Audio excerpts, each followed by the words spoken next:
Hello Tallyho subscribers, today I'm going to do something a little different than what I usually do, which is an album review. I'm going to go track by track and analyze Kid Cudi album, Speeding Bullet to Heaven.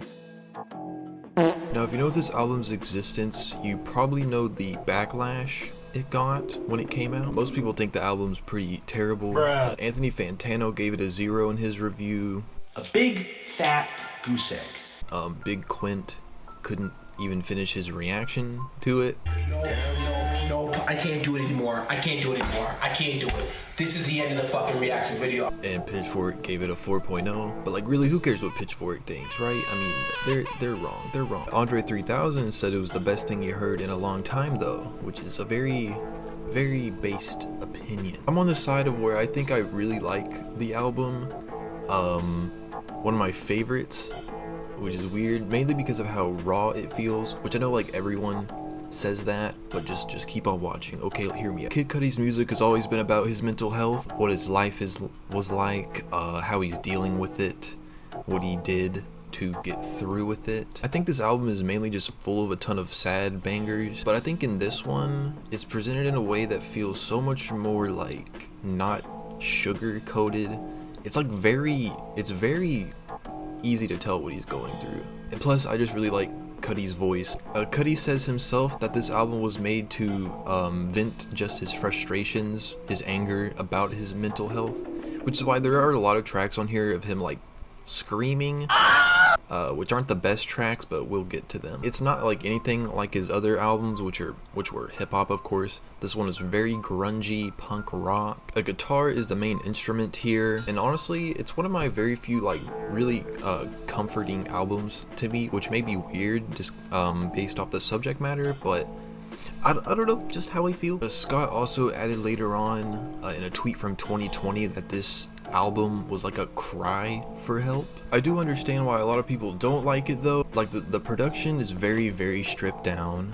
There's a lot of riffs on here that I think are pretty neat, but I mean obviously I wouldn't be surprised if you found them repetitive. The vocals on some tracks here can be a little strange. Lots of sometimes like megaphone added effect to his voice, which is on the screaming kind of like angry tracks on here, which again we'll get to. And then there's the skits that feature Beavis and Butthead on the album, actually voiced by Mike Judge, which are easily the worst part of the album. The album is a little long and there are some tracks that honestly could be taken out, but we'll get to those when we get to those.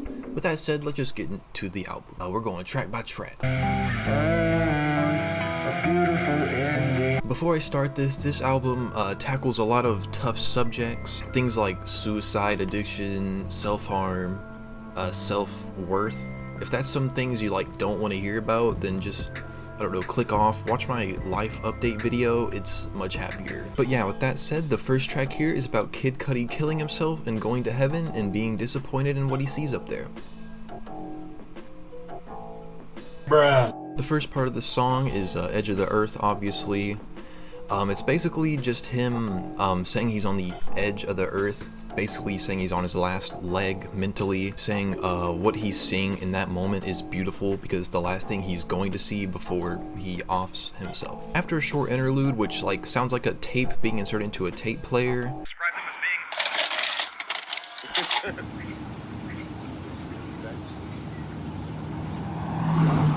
assuming this means like the real start of the album, we get into the second part of the track, Postmortem Boredom.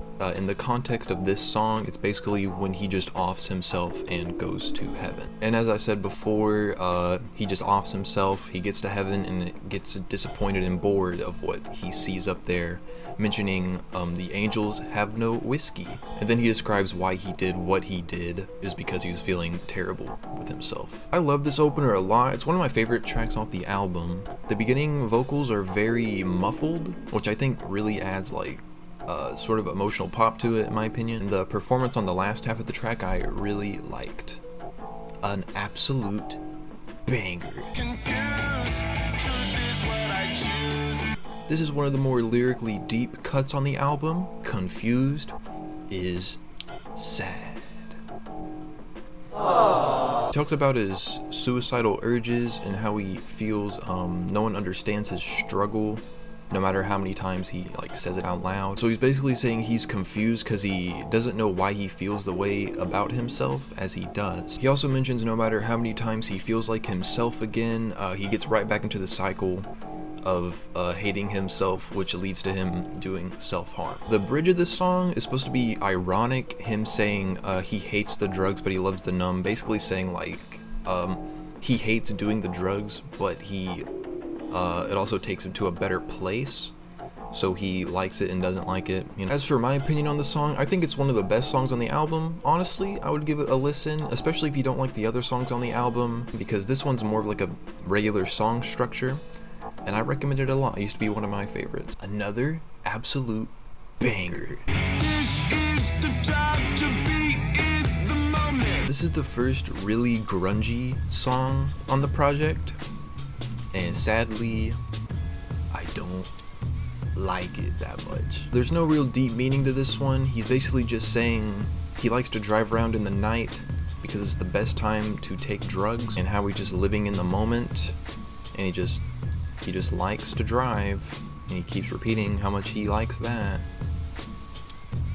The song ends with easily the worst part of the album, as I said before, the Beavis and Butthead skits, which really add nothing to the track. They just kind of ramble about how good the song was, even though this is probably the weakest one so far, and they talk about how this is the greatest album ever, somehow, even though they're only 3 tracks in. This is perhaps the coolest album that has ever been made. Yeah, I think you're right, Butthead.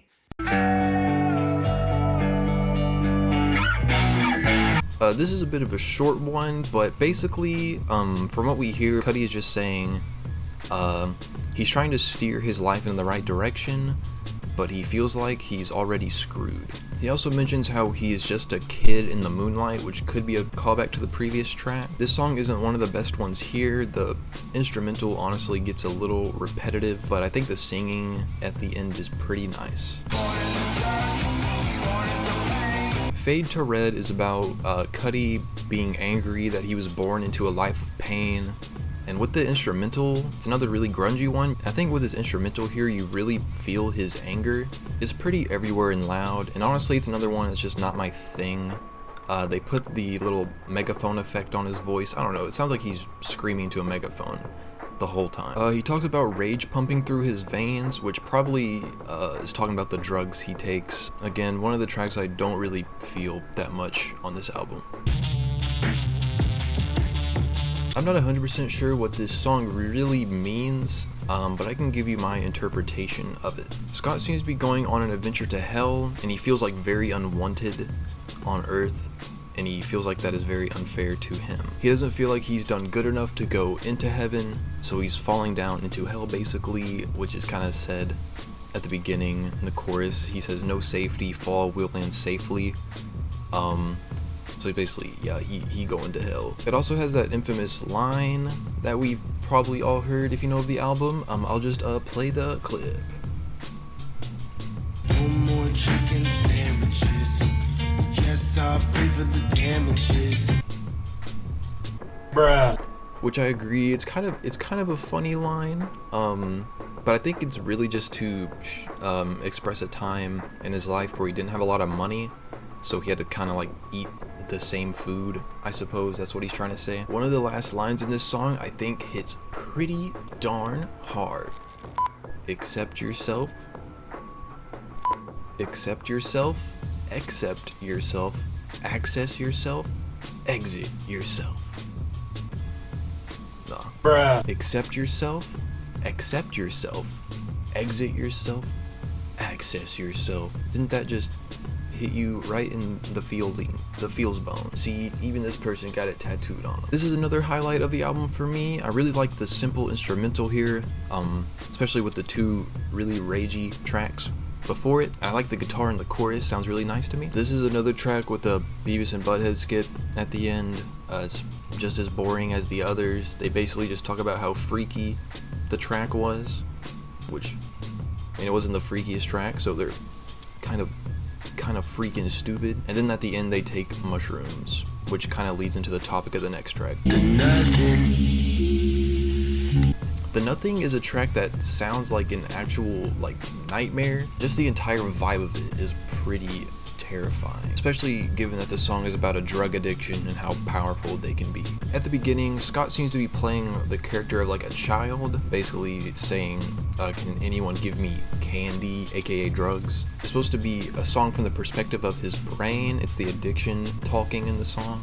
Scott feels like marijuana can no longer do the trick, so he goes to harsher drugs, which in this song is cocaine. Kind of says it in the lyrics, chop chop cut cut. And cocaine is something Scott used to actually do.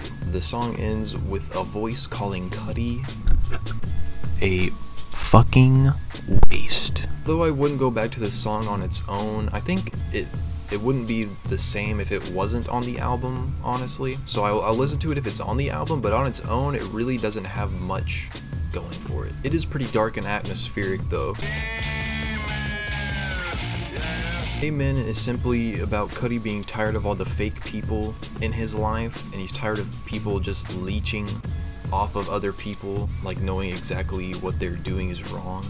Cudi describes these people as demons throughout the track, which is kind of a common theme. He talks about how these people can be just anyone walking around, basically. Scott basically stands up and says he's not going to take that from anybody, and he does it in another angry grunge song. Bruh, bruh, bruh, bruh, bruh, bruh, bruh, bruh. And with that, it's probably my least favorite on the album, at least part one of the album. There's two parts. The chorus gets really grating, and it has the megaphone effect on his voice once again, and it just really starts to grate on my ears. So I find it to be kind of annoying, which sucks because I find the subject matter to be really interesting. It's just the vocals had to be annoying. So the track is instantly ruined for me, my least favorite off the album. So fragile and delicate. Right after that song, we get a much smoother, just a guitar instrumental, nice, luscious, beautiful, amazing, spectacular, just guitar song. Bruh. And if you've ever seen a box in your life, you can probably guess what this song is about. The term "handle with care" on a box just kind of means to be careful with the contents inside. Cudi is warning you that he is a damaged person and you should handle his contents, aka like his personality, with care and just get to know him before you want to be close to him. He's basically saying be warned of him snapping to like an angry mood, and that he becomes instantly regretful of what he did, and just that he can snap into that mood. And then the outro is him repeatedly asking why he was born like that, and then it leads into a Beavis and Butthead skit. They just kind of enter the scene saying it's valid to feel sad to the song, like I didn't already feel sad to it. Thank you for validating me. It's pretty pointless, but despite the skit, it's honestly probably one of my favorites of the album. Again, the instrumental here is like insanely simple once again, but I think the lyrical content here is something to look forward to. I think I relate to it a lot, which is why I like it as much as I do, but if you consider this one to be a little boring, I don't blame you too much. Another absolute banger. You're just some fuck up little kid, just some music kid. Man, I think this track goes so hard. It's basically just a track of the point of view of the people who doubted Cudi's potential as a kid, which if these lyrics is what people actually told him, is pretty harsh stuff. I used to be addicted to this song, but looking back, I do find like the noises he makes at the ending to be a little weird. He does do that in a lot of other tracks, but this one, I don't know, kind of weird, I don't know. A little awkward to listen to at the end there, but the instrumental is pretty darn crazy. So in my opinion, another absolute banger. Sorry.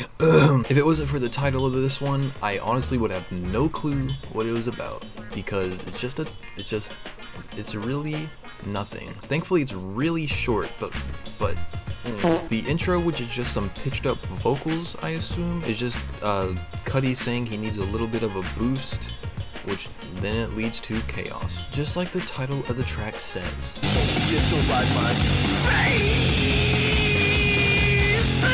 Basically, seance is trying to communicate with the dead. I don't know what it has to do with the song that much, unless it's like people trying to communicate with the ghost of Cudi. I'm not a huge fan of this track. Thankfully, it's like a little under 2 minutes, pretty short compared to other tracks, and really like it's just another angry song, but like in this one, he doesn't even sound like he's talking on the beat. It's just noise. It's just a noise song. If you're feeling angry, maybe listen to it, but not for me.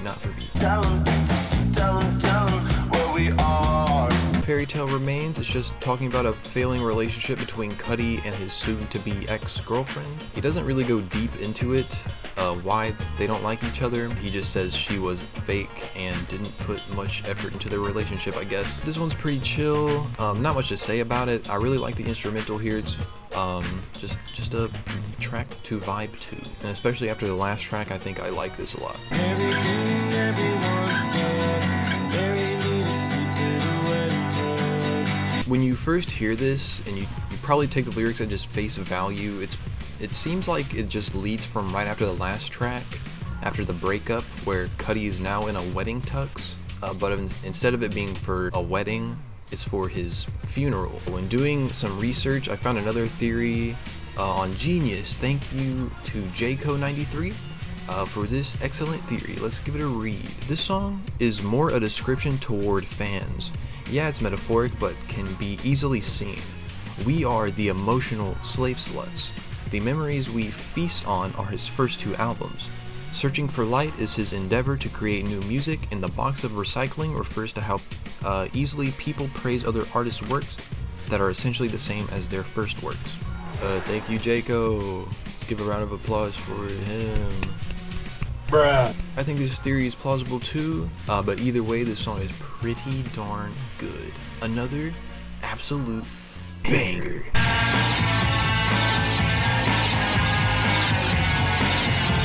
I think this song doesn't have any true meaning, honestly. Kinda just sounds like a lot of nothing. From what I can gather, at the beginning, Cudi seems to be at the doctor for his illness, and then when the doctor asks what they can do to help, he just kind of goes on another rampage, and it's another angry track.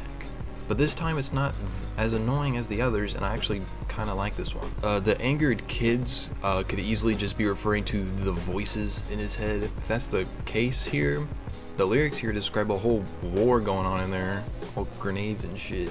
I'm a huge fan of this track, honestly. The energy is really good. The chorus here is very catchy, and I think the vocals are pretty darn silly to listen to. It fits the track well though. So in my opinion, another absolute banger. One last fuck you to the world. Scott wouldn't get fulfillment out of going to either heaven or hell, so he just sits and rots in his body, wanting to be an entirely different person. There's lots of suicidal lyrics on this one. It's kind of a tough listen, but it ends with a tape player kind of getting distorted, which might be the same tape player from the beginning, just getting distorted, and it kind of leads into another Beavis and Butthead skit. And as the tape is getting distorted, there's a little voice saying that Cudi can't escape, which goes along with the chorus of the song, which I'm assuming the person saying that he can't escape is one of the demons that he brings up many times in this album. And the skit is finally the final skit of the album, and they just talk about how the song made them see the world in a more positive light somehow, even though it's very, very depressing. Once again, the vocals here are pretty haunting, but it's honestly a really great track to me. A lot of people, I don't think, like this one, and I can totally see why. But as part of the album, I think it is really good. Another absolute banger. This song is just about how Scott is apologetic to anyone he's ever hurt or screwed over. He feels terrible for the way he's done to people. Because of that, he loathes himself, leading to the end where he contemplates using his dad's gun to get rid of the feeling. This is probably the best song on the album, honestly. I recommend it to anyone who probably wouldn't like the rest of this album. The verses here are a lot more varied, unlike the other tracks where there are a lot of things repeated, and also the instrumental here is just very nice to listen to. So in my opinion, another absolute banger. Oh, if I crash, or if I land. We finally get to the title track of the album here, second to last track off the first side of the album, and honestly, this one really makes sense to why it's the title track of the album. It makes a lot of sense because Cudi basically went through with this album not really caring what other people would think of it. As long as he made what he wanted, he's much happier, no matter if people liked it or not. In the lyrics here, he says no matter if he crashes, aka makes an album nobody likes, he doesn't care in that he's all smiles. Just either way, people like it or not, he's just happy he made what he wanted. Another hard hitter on this album to me, honestly, though I think the repeated lyrics do drag on a bit at the end, I still like it a lot. So with that said, another absolute banger. Hold my hand in heaven, count the heartbeats and count the seconds. We're finally at the final track of the first side of the album, and honestly, there are two ways you can take this track, and I'll talk about both, but the first way to interpret this track and the way I think it's supposed to be about is a song about Cudi's father who passed away when Cudi was only 11 years old from cancer. The lyrics repeat that he doesn't want to leave, his father doesn't want to leave his son. Then it changes to I told you I had to leave, which signifies the death. Another way this track could be interpreted is just about Cudi himself, as he mentions having claw marks on his sleeve, aka self-harm scars. He could be saying he doesn't want to leave as himself, he doesn't want to kill himself because he doesn't want to leave everyone behind and leave everyone that he knows in a tough position. There are probably a billion other ways you could interpret this, but that's just my thoughts. Another absolute banger. Testing, bloop blah bloop blah. Okay, so that was the end of the first part of the album, and although I think Embers is a fine, nice closing track for the album, they do have this side B included, which is mainly full of rehearsals, demos, and outtakes from the main album, but they're still on the track list nonetheless, and there still are a few tracks that could have easily made the normal track list anyway. There's only 8 of them, so we're just gonna blast through them real quick. I know this song is just a demo, but why was it included on the track list? Honestly, I really have no clue. We have a 4.5 minute song here in which the first minute and a half is just a really annoying squeaky sound. It's honestly really irritating. I won't listen to it. The middle portion isn't that bad though. It's another screaming, angry song that he's screaming, doing his angry thing. It's pretty alright, but then the song just kind of goes back to the squeaky thing in the last minute. Basically, he's just saying his life is an anomaly, it's complicated. But one of the standout lyrics here is saying the ears will bleed, which, based off the sound at the beginning and end, it came true. Probably the worst song on the project. I skip it every single time so I don't get a headache. Another demo track here, this one's also pretty terrible. It's just about a man's spiral into madness. Probably not Cudi himself. It's probably this Chip Douglas character he made up, which you don't really hear about in the album, I don't think. Again, it's just a demo. It probably doesn't have much meaning to it. Basically, it's just about a guy who finds a friend who at first really likes the person for who they are and isn't not fake, but then the person ends up only wanting them for sex. I think I wouldn't mind this track as much if it wasn't for the performance. He honestly sounds like Eric Andre. And I know it's just a demo, but again, I don't see why it had to be included on the album. This is a really direct song, talking about 2 traumatic moments in Cudi's life. One is about his father, who, as previously mentioned, Cudi lost when Cudi was only 11 years old. And then he talks about another experience where he saw the corpse of one of his close friends when he was 15 years old. He says these experiences made him completely lose his innocence, and he didn't know how to deal with them at the time. So I don't know the full story here. Both verses are pretty much the same thing, really. It's pretty underdeveloped, but again, it's probably why it's on the demo side of the album here. It probably would have been more fleshed out if it was on the real album. This is another song where he just kind of repeats some things over and over again over like a really grungy instrumental. He's just screaming a lot. Basically, Cudi doesn't take the advice of his mother, and Cudi jumps into a relationship that he wasn't ready for, and then it fills him with self-hatred. Another one I'm just not into, like the other demos, just feels unneeded, honestly. I keep dying. Cudi questions whether or not he's insane for not being afraid of all the pain that is coming towards him or that he currently has. I know a lot of the songs on here you could say have really repetitive lyrics, but I think this one is insanely guilty of it, and it doesn't really pick up anywhere. It's kind of uninteresting. It gets old really quickly, and again, he just doesn't really go deep into it. It's a sad message a lot of people can relate to, so if you like it for the message only, I can see that, but honestly, I would skip it. My mom smiles. My mom smiles. It's the same as the original, just with an acoustic guitar in the back instead of the other instrumental. It's still okay, just not as good as the original.